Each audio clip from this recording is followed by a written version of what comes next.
agora. Cumprimento a todos com a paz do Senhor Jesus, amém? Quem é de Jesus, diga amém. Louvado seja o Senhor. Queridos, quantas pessoas nos visitam pela primeira ou segunda vez? Você que nos visita, faça assim com a mão, tem alguém nos visitando? Temos aqui uma irmã, que bênção. O que a igreja tem para dizer para a nossa irmã que nos visita? Seja bem-vinda em nome de Jesus. Volte sempre, traz mais gente, permaneça. Que bom que você veio. Queridos, eu tenho uma palavra de Deus para o seu coração. Eu serei breve, nós vamos terminar o nosso culto no horário, mas eu queria que você prestasse bastante atenção naquilo que Deus vai falar conosco nessa noite. Os que trouxeram uma Bíblia, abra comigo em Efésios capítulo 2. No final, eu vou orar pelos dízimos. Agora eu quero trazer uma palavra ao seu coração e no final eu vou estar orando pelo seu dízimo, a sua oferta, consagrando a Deus. Geralmente a gente sempre faz antes da palavra. Hoje nós vamos, no final, estar orando, apresentando a Deus a sua vida financeira. Efésios. Eu falei Lucas, é Efésios. Efésios capítulo 2. Nós estamos em uma série de ministrações com o tema um encontro e um reencontro com Deus. A minha pergunta é, você já teve um encontro com Deus? Deus deseja ter um encontro com você. Amém? Esse é o desejo de Deus, que você possa ter um encontro com Ele. E um encontro com Deus muda a nossa vida. Efésios fica no Novo Testamento, você vai passar Mateus, Marcos, Lucas, o Evangelho de João, Atos, Romanos, 1 Coríntios, 2 Coríntios, aí você vai encontrar Gálatas e depois você vai encontrar Efésios capítulo 2. Efésios capítulo 2, nós vamos ler o verso 1 a seguir. Efésios 2.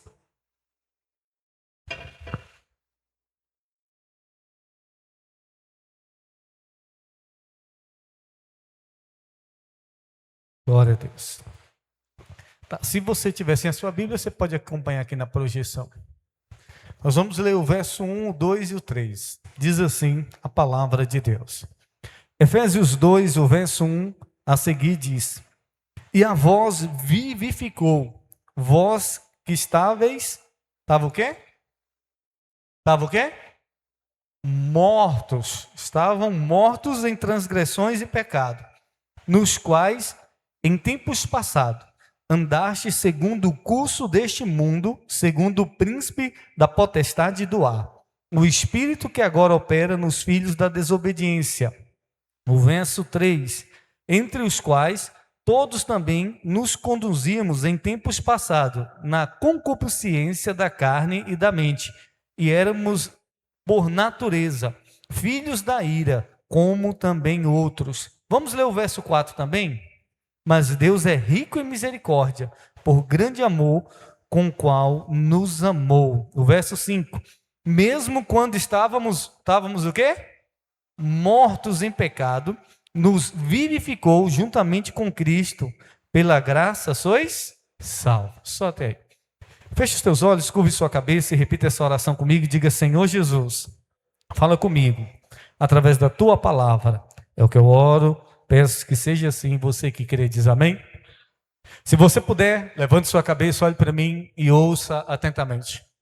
Se você tivesse 10 minutos para falar de Jesus para uma pessoa, o que você falaria? Você teria 10 minutos para poder falar de Jesus, o que você falaria? Essa pergunta foi feita para um grande evangelista. E perguntaram a ele se ele tivesse 1 hora para poder falar de Jesus, o que ele iria falar? Ele disse: se eu tivesse 1 hora para poder falar de Jesus, ele disse que iria gastar 45 minutos falando do problema que o ser humano tem e 15 minutos falando da solução. E se eu tivesse 10 minutos, eu digo para falar de Jesus para uma pessoa, eu passaria 8 minutos falando do problema, que é uma pessoa viver sem Deus. E depois, eu gastaria 2 minutos para falar para a pessoa da solução que ela pode ter ao encontrar Deus, ao entregar a sua vida a Jesus. O fato é que a maioria das pessoas sabem que precisam de Deus. O fato é que as pessoas sabem que só Deus pode salvar a vida delas. O fato é que as pessoas sabem que só Deus é que, de fato, preenche a nossa vida. Mas por que muitas pessoas, sabendo que Deus é aquele que pode mudar a vida delas, por que muitas pessoas, sabendo que Jesus é o único Salvador, por que muitas pessoas, sabendo que Deus é o único que pode mudar a história dela e salvar a alma dela, por que essas pessoas não buscam Deus? Se elas sabem que em Deus nós temos a solução para todos os nossos problemas, sim ou não? Em Deus você encontra a solução para todos os seus problemas. E o principal problema, a condenação da alma. O fato é que a maioria das pessoas não tem a consciência do grande problemas que elas têm para com Deus. Todos nós temos um grande problema para com Deus. É ruim quando você tem um problema com uma pessoa, ou uma desavença, ou uma briga, ou um sentimento de raiva. É ruim quando você tem um problema com um ser humano. É difícil, mas imagine agora que todo ser humano tem um problema com Deus. Diga para a pessoa que está do seu lado, você tem um problema com Deus. Eu tenho um problema com Deus. Todo ser humano tem um problema com Deus. E qual é esse problema, bispo? O problema do pecado. O problema de uma vida sem Deus. O fato é que o texto que nós lemos diz que nós estávamos o quê? Mortos. Nós estávamos mortos.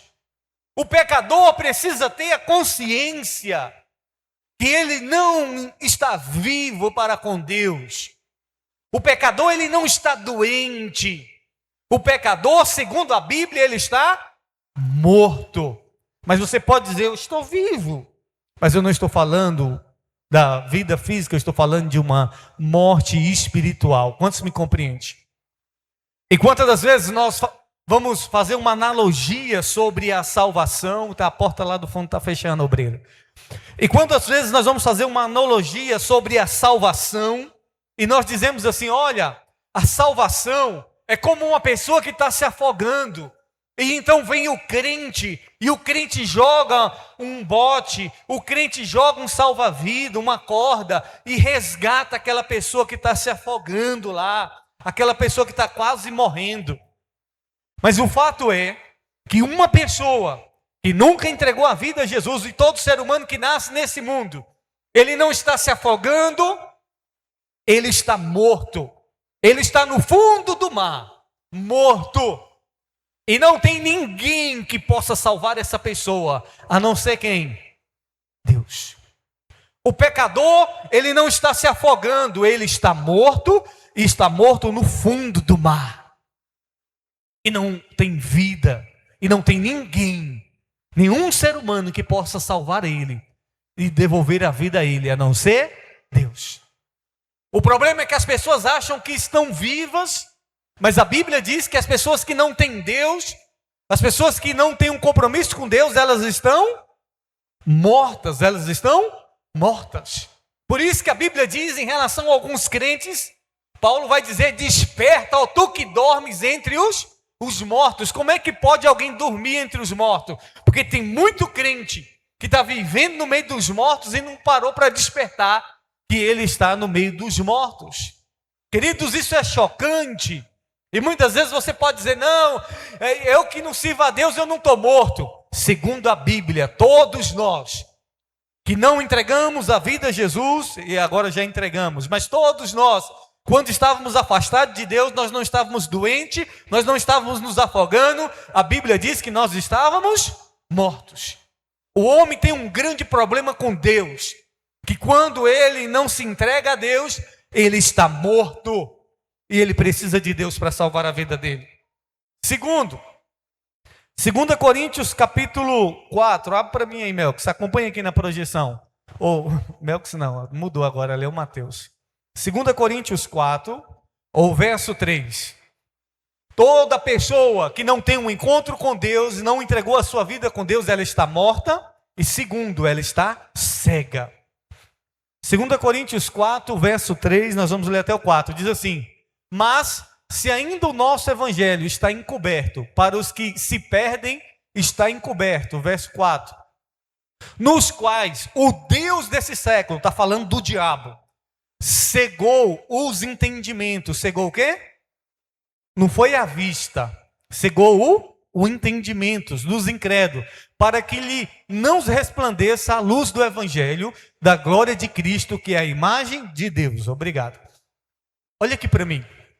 Uma pessoa que não teve um encontro com Deus, ela está morta espiritualmente e ela está cega. E não estou falando de uma cegueira física, estou falando de uma cegueira de entendimento.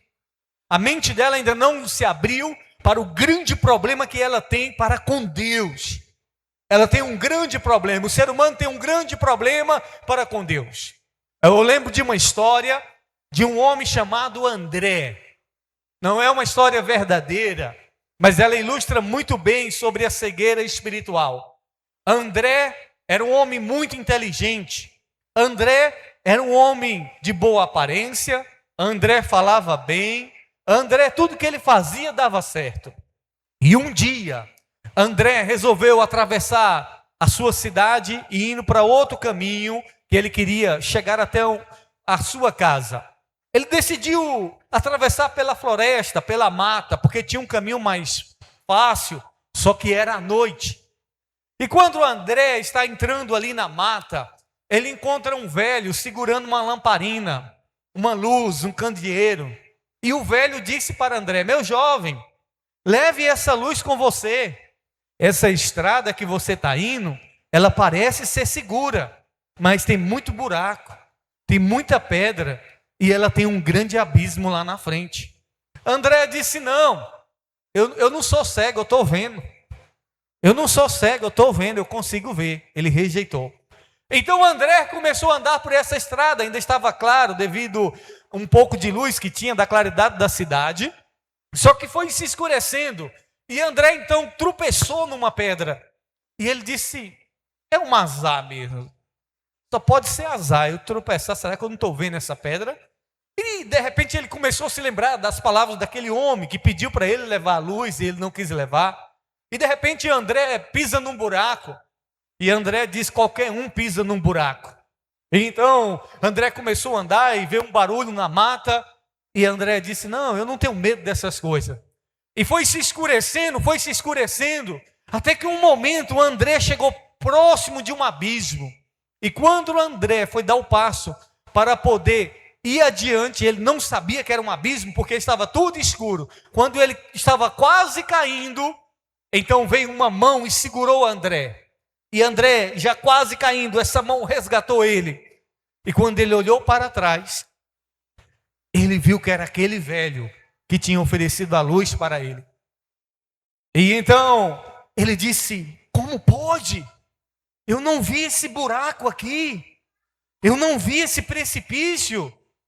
E então o homem falou para ele: meu jovem, o problema não é a falta de olhos, o seu problema é a falta de luz. O problema das pessoas não é que elas não têm olhos, não é que elas não veem com os olhos, elas veem com os olhos, mas elas não têm luz na sua vida.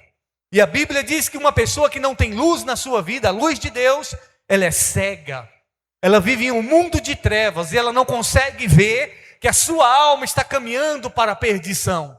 Ela não consegue ver que tem um abismo logo à frente. Ela está na beira de um precipício, na beira de uma condenação eterna. Por quê? Porque ela está cega. Ela está cega. Então uma pessoa que não tem um encontro com Deus, ela é cega. E não cega dos olhos, mas cega porque lhe falta luz. Porque lhe falta luz. Quantos me compreendem? Então uma pessoa sem Deus, ela está morta. Diga comigo, diga: uma pessoa sem Deus, ela está morta. Diga: ela está cega. Segundo, terceiro, ela está perdida. Ou uma pessoa que não tem um encontro com Deus ou se afastou de Deus, ela está perdida. Jesus diz isso em Lucas 15. Jesus vai contar a parábola de uma ovelha perdida. Jesus vai contar a parábola de uma mulher que perdeu uma moeda. Jesus vai contar a parábola de um pai que tinha 2 filhos e um dos filhos saiu de casa. E todos esses estavam perdidos, longe de Deus. A minha alma, a sua alma está perdida. Você está morto, você está cego e você está perdido. Esse é o fato. O homem sem Deus, o homem sem um encontro com Cristo, ele está perdido. E por último, ele está condenado. Abre comigo João 3, o verso 18. João, Evangelho de João, capítulo 3, o verso 18.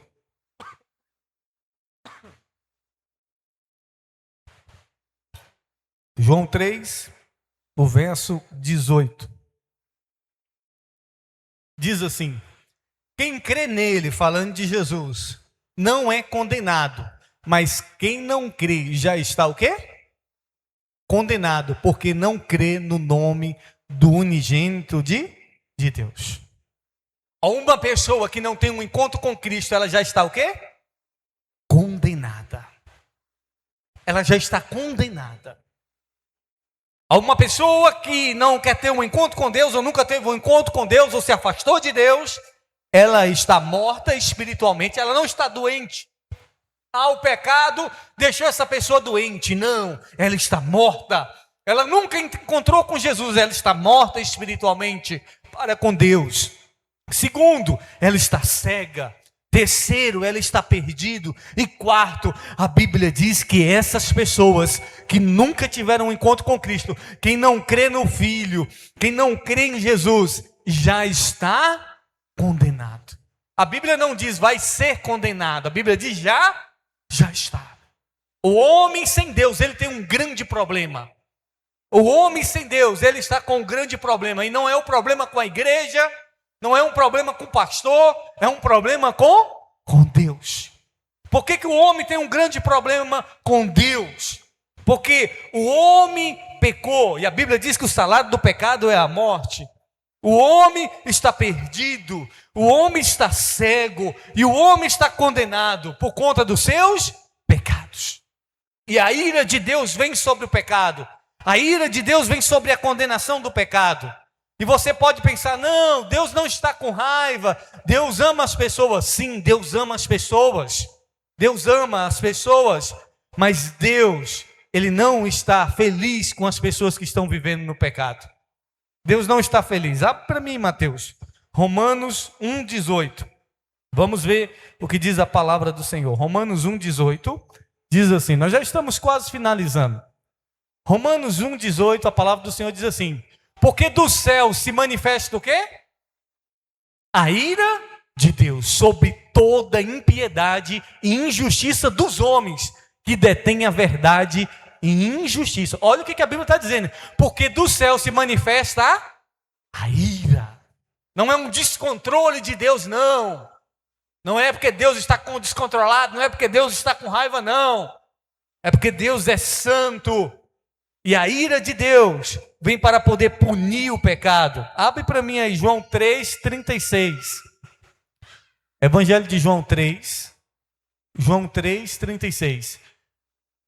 Aquele que crê no Filho tem a vida eterna, mas aquele que não crê no Filho não verá a vida, mas a ira de Deus. Olha o que a Bíblia está dizendo.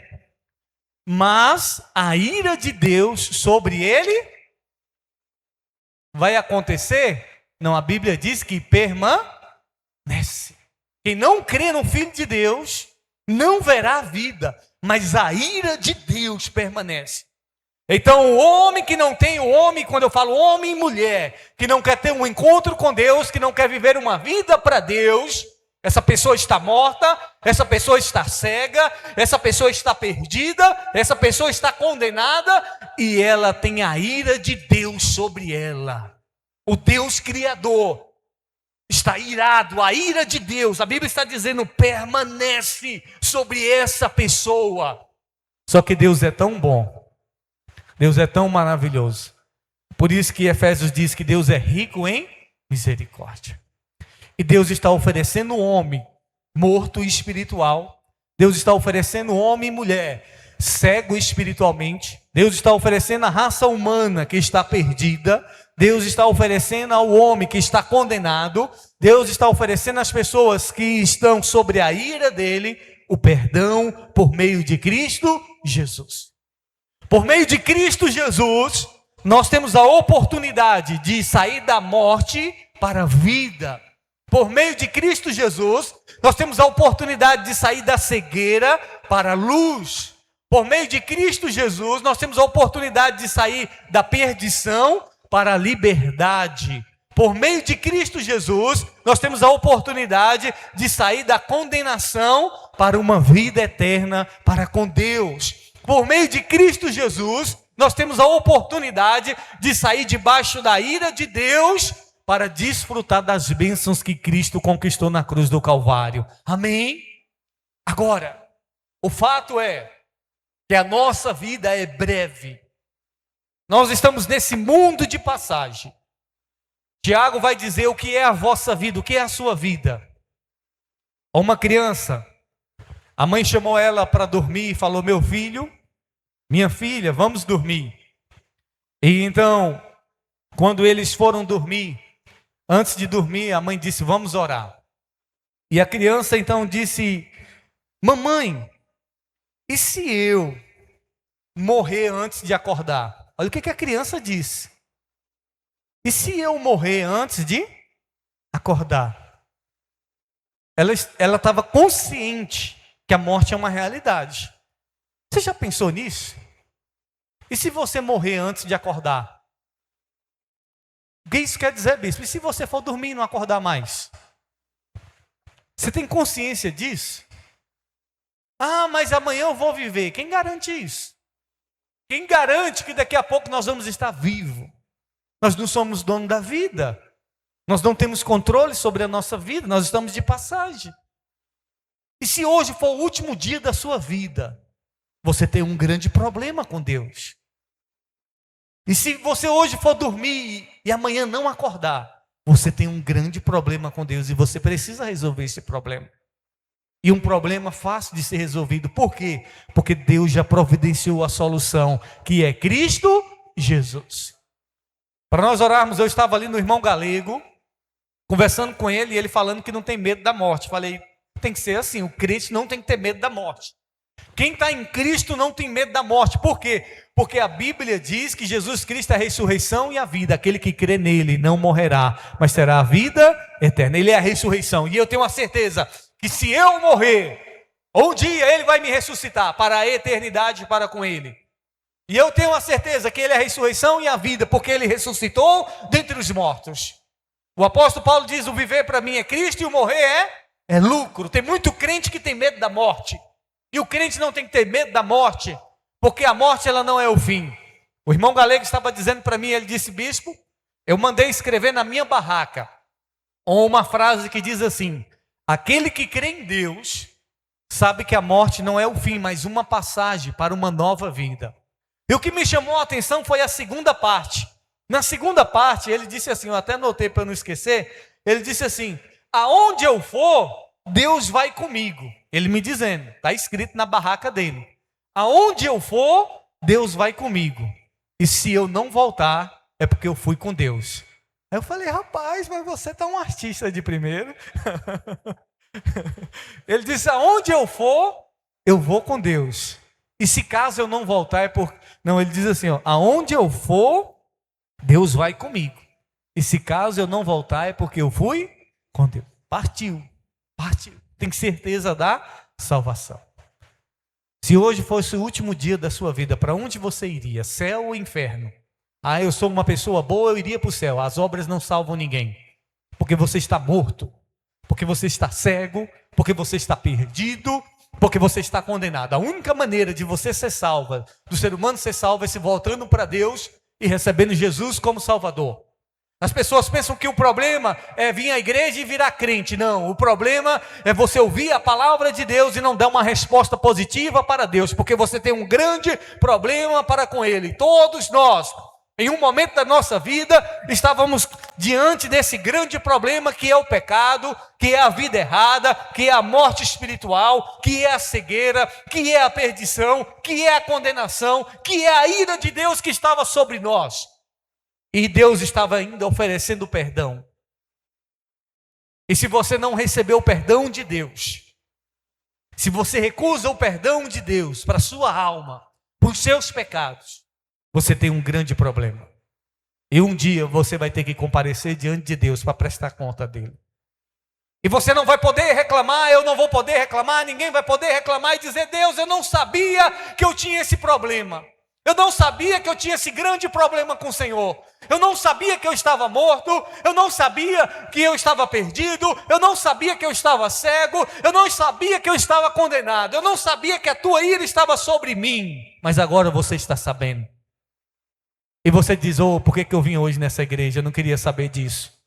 Não, Deus queria que você soubesse disso. Porque ninguém vai comparecer diante de Deus enganado. Todos nós vamos comparecer. E a boa notícia é que Deus está oferecendo para você, para nós, de graça, a salvação. O perdão dos nossos pecados. Deus está oferecendo para você a liberdade. Deus está oferecendo para você a luz. Deus está oferecendo para você a vida. Deus está oferecendo para nós as bênçãos no lugar da ira. E basta a gente dizer: Senhor, eu quero. E decidir ter um encontro com Ele. E Ele vai mudar a nossa vida. Amém? Eu quero orar por você. Se coloque de pé. Todo ser humano tem um grande problema. Com quem? Com Deus. Feche os teus olhos neste momento, por gentileza. Você sabia disso? A gente passa a nossa vida achando que o problema é porque o Brasil perdeu o jogo. É porque amanhã a gente tem que trabalhar. É porque eu estou com a conta que eu não consigo pagar. É porque eu estou com um problema de saúde. O seu maior problema não é o problema de saúde. Não é porque talvez você ainda não arrumou um namorado, uma namorada, ou porque você não casou, ou porque você ainda não comprou o seu carro, a sua moto, ou porque você ainda não terminou a sua faculdade. O seu problema talvez não é porque você não passou no Enem. O seu problema não é porque algumas coisas na sua vida que você quer, você ainda não tem, não. O maior problema na vida de um homem e de uma mulher é que ele vai ter que prestar conta diante de Deus por conta dos seus pecados. E a solução do seu problema é Jesus Cristo. Jesus Cristo veio e morreu por mim e por você para nos dar uma vida eterna. Ainda que tenhamos um grande problema, Deus está oferecendo a solução para esse problema. Jesus, Ele quer te perdoar nessa noite. E se você diz: bispo, eu quero receber o perdão dos meus pecados. Bispo, eu quero nessa noite entregar minha vida a Jesus. Eu reconheço nessa noite que eu estou perdido, que eu estou cego, mas o Senhor está abrindo os meus olhos.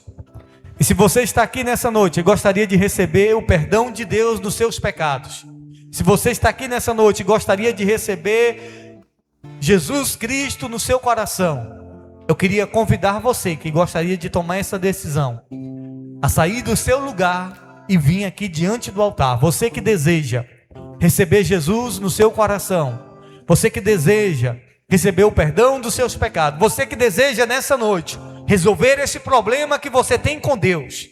Você não sabe se amanhã você vai amanhecer vivo, eu não sei. A vida é breve e Deus está nos dando uma oportunidade. Se você quer receber Jesus e o perdão dos seus pecados, vem aqui que eu vou orar por você. Tem alguém que gostaria nessa noite de receber Jesus no seu coração? Talvez você nunca tomou essa decisão. Eu não quero ser crente não. Não estou chamando você para ser crente não. Crente até o diabo é. A Bíblia diz: o diabo e os demônios, eles creem em Deus. Eles são crente. Crê e estremece. Crente é todo aquele que crê. O diabo crê mais em Deus do que eu e você, porque ele sabe o quanto que Deus é real. Não é sobre crer que Deus existe, é sobre assumir com Deus um compromisso. E se você deseja fazer isso, vem aqui que eu vou orar por você. Vem alguém? Se não tem, eu queria que você fechasse os seus olhos e você dissesse para Deus o quanto que você precisa dele. Se renda a Deus enquanto eles louvam E eu vou estar orando, abençoando a sua vida e a sua casa e a sua volta para casa após esse louvor. Quantas vezes nós contamos os problemas para alguém e nem sempre é capaz de compreender. Quantas vezes nós pensamos que alguém pode ajudar, mas também não consegue resolver. Mas existe um amigo, ele se importa contigo, ele é Jesus e vai te ajudar. Chore pra Deus, que o choro não cai. O choro da alma sobe, sobe, sobe, vai. Chorando pra Deus, você move o céu. O choro do céu é uma cachoeira do trono de Deus. Chore pra Deus, que o choro não cai. O choro da alma sobe, sobe, sobe, vai. Chorando pra Deus, você move o céu. O choro do céu é uma cachoeira do trono de Deus. Aleluia, Jesus. Diga assim comigo, diga: meu Deus, diga: meu Pai, eu reconheço nessa noite que eu sou pecador e tenho um grande problema para com o Senhor. Diga: Senhor, mas eu também reconheço que Jesus Cristo, o teu Filho, veio para resolver esse problema, pagando a minha dívida, morrendo no meu lugar, para me dar o perdão dos meus pecados. Diga: Senhor, eu creio que Jesus Cristo é o teu Filho e o meu Salvador, e a minha vida é tua. Diga: Senhor, me usa para ser um instrumento de salvação para outras pessoas, para que elas fiquem livres desse grande problema. E nessa noite eu te agradeço pelas tuas ricas misericórdias, pelo teu rico amor e pela tua maravilhosa salvação na minha vida, na minha casa, na minha família. Diga: Jesus, eu profetizo que a minha família seja liberta, seja salva, que eles venham resolver através de Cristo esse problema que eles têm com o Senhor. Eu entrego eles nas tuas mãos e peço que o Senhor possa libertar eles. É o que eu oro e te agradeço em nome do Senhor Jesus, e os que crêem diz amém. Olha aqui para mim ainda de pé. Eu espero que essa palavra fique no seu coração e que você também possa compartilhar isso para as pessoas. Elas precisam saber que elas têm um grande problema com Deus, mas que Deus é tão bom que enviou Jesus para resolver esse problema. Amém? E através de Jesus a gente tem a solução desse problema. Se você quer dizimar, ofertar, nós vamos passar um envelope do dízimo da oferta. Nós vamos orar consagrando a Deus o seu dízimo. Dá um sinal com sua mão se você vai dizimar, se você vai ofertar. Bispo, eu quero dizimar no Pix, tá? Se você quiser dizimar no Pix, tem a maquininha de cartão. Terça-feira agora nós temos a reunião das mulheres. Terça. Quarta-feira nós temos o nosso culto. Ah, domingo que vem, 8 horas de novo, bispo? Não, domingo que vem é normal o horário, viu? 7h30. Na semana toda agora, normal. Quero convidar o Hudson aqui na frente, o Hudson e Bernardo. Irmãos, eles vão estar viajando, vão estar mudando para outra cidade. Daqui a pouco também a evangelista Patrícia vai. Nosso coração fica na mão, né? Que é uma família que a gente ama. Mas Bernardo vai estar indo lá. Eu creio que Deus vai realizar um grande sonho dele. Eu creio que Deus tem uma promessa na vida de Bernardo. E eles vão estar indo ali para Belo Horizonte, Minas Gerais. Ele vai estar ali participando do Atlético Mineiro para ser treinado ali, para desenvolver o seu talento. E eles vão ter que mudar para lá. Então o Hudson vai na frente com o Bernardo e depois Patrícia vai. Nós vamos orar a Deus para que Deus abençoe esse novo tempo na vida deles, para que lá Deus possa abençoar eles, abençoar o Bernardo, essa família. Porque eu falei para eles que o segredo não é o talento, é Deus. Bernardo tem talento, mas sem Deus a gente tem um grande problema, é ou não é? José, tudo que ele fazia, Bernardo, a Bíblia diz que dava certo, porque o Senhor era com ele. José estava na prisão e o Senhor era com José, e lá tudo dava certo. Sabe, Bernardo, tudo vai dar certo na sua vida se você colocar Deus como sua prioridade. Talento Deus já te deu, agora você precisa colocar Ele na frente, entender. Tudo que eu estou conquistando, tudo que eu vou conquistar, é porque Deus é comigo. E a honra e a glória é dele. Porque se não for Deus na nossa vida, talento não é nada. Então, em primeiro lugar, a gente tem que reconhecer que toda honra e toda glória seja dada a Deus. E eu profetizo que a próxima Copa o Bernardo vai estar jogando e a gente vai ganhar, em nome de Jesus, amém? Vamos profetizar que Deus vai levantar aqui o grande talento para a gente ganhar essa Copa aí. Aí vocês vão dizer, um dia nós estávamos orando por ele lá na igreja, lá, esse menino aí, agora nós ganhamos, porque Deus é com ele e vai ser com a gente, amém? Vamos orar apresentando a vida deles? Estenda as mãos para cá, se você tem seu dízimo também, você já vai apresentar ao Senhor. Pai, em nome do Senhor Jesus, eu quero abençoar essa família, meu Pai, Patrícia, Hudson, Bernardo, nesse novo tempo, meu Pai, que eles vão estar indo ali, Senhor. Ó Deus, eu quero ungir a vida deles, meu Pai, abençoando eles, meu Pai. Ó Deus, que ali o Senhor possa ser com eles, assim como o Senhor foi com José, meu Pai. Ó Deus, suprindo em todas as suas necessidades, dando a eles muito mais, em abundância. Continue a cada dia trabalhando no caráter, na formação de Bernardo, guardando, livrando do mal, da inveja, da palavra maldita. Abençoe esse talento que o Senhor deu a ele do futebol, Pai. Ó Deus, que ele cresça no campo, no gramado, que muitas conquistas venham vir sobre a vida dele, que o Senhor possa abençoá-los financeiramente, mas que o coração dele venha estar sempre voltado para o Senhor, reconhecendo que é o Senhor. Nós profetizamos que ele seja um prodígio da nossa nação, Pai. Profetizamos, meu Pai, que ele seja muito talentoso e usado pelo Senhor, que o teu Espírito Santo esteja com ele, guardando, meu Pai, ó Deus, e conduzindo ele no gramado, fora do gramado, aonde ele estiver, e que nunca o coração dele possa ser desviado da tua presença. Pai, abençoa a viagem dessa família, Pai.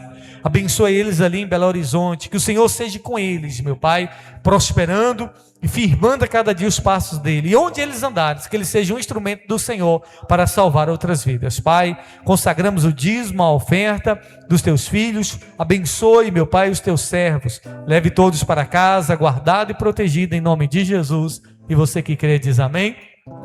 Traz o seu dízimo. Você que quiser aqui dar um abraço, Bernardo, no Hudson, eles vão estar viajando essa semana.